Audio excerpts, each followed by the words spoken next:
마태복음 12장 33절입니다. 좋은 나무가 나옵니다.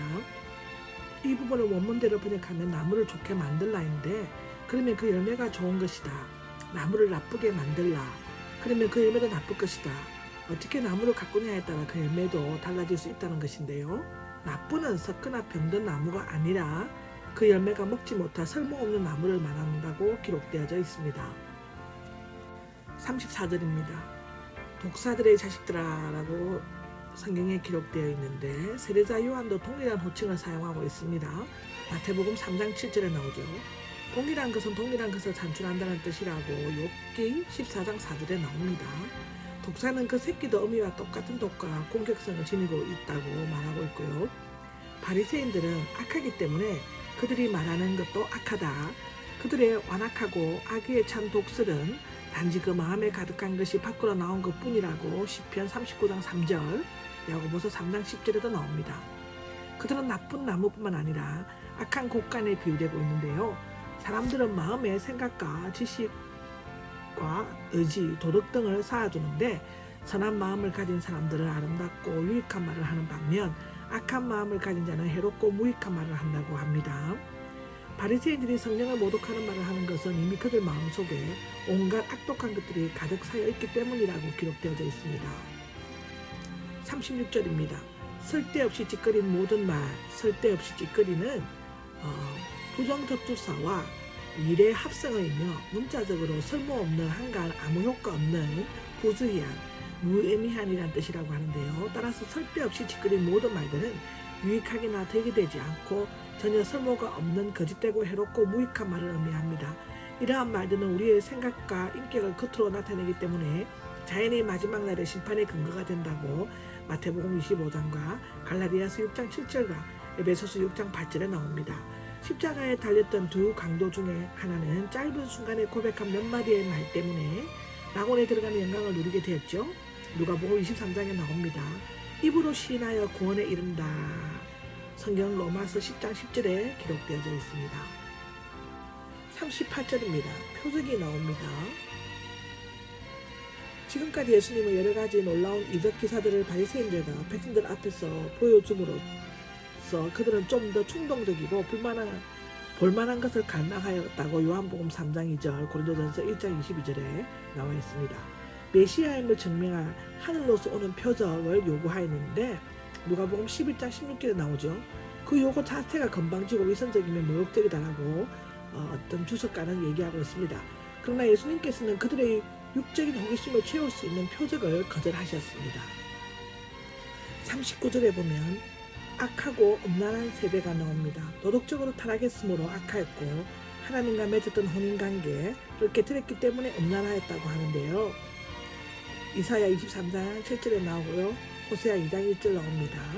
요구하지만이 나오는데, 표적은 신앙을 필수 전체적으로 요구하고 있지만 이러한 불신앙적인 요구가 신앙에 이룰 수가 없다고 합니다.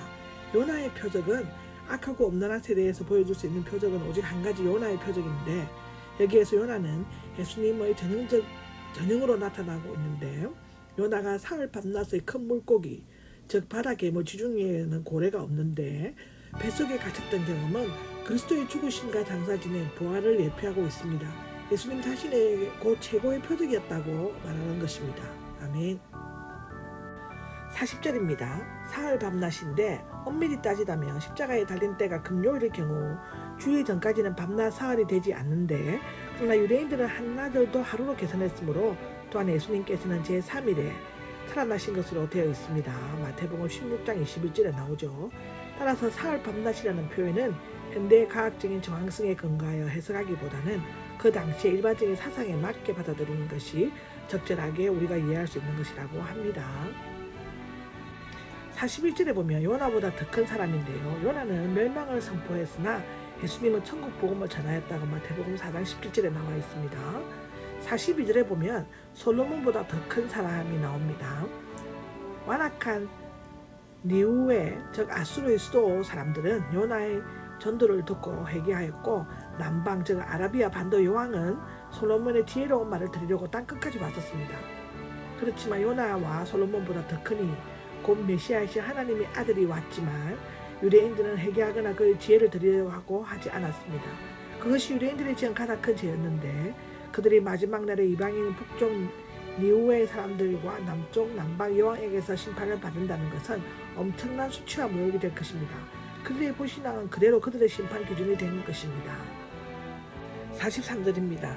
더러운 영이 나옵니다. 개역 성경은 인격적인 존재로보다 더러운 귀신으로 번역하고 있는데 당시 더러운 영들은 물 없는 광야나 사막에 거주하는 것으로 믿어졌습니다.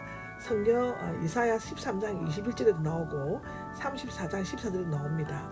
그리고 요한계시록 18장 2절에도 나오죠. 아마도 그것들이 항폐하고 메마른 본성이 마치 광야나 사막과 비슷하다는 것에서 비롯된 것 같습니다. 이 더러운 영의 비유는 앞에 악하고 엄연한 세대 그리고 그 세대는 장터에서 노는 어린 아이의 비유로 각기 언급되고 있습니다. 말하자면 이 세 비유는 서로 밀접한 연관성을 가지고 있습니다. 더러운 영의 비유는 두 가지로 해석할 수 있는데 첫째는 유대인의 바벨론 포로가 됨으로써 우상 숭배를 거쳤으나 바리새적 율법주의와 그에 대한 위장된 열심 때문에 더 극악한 율법 우상 숭배를 하게 되었다고 기록되어져 있고요.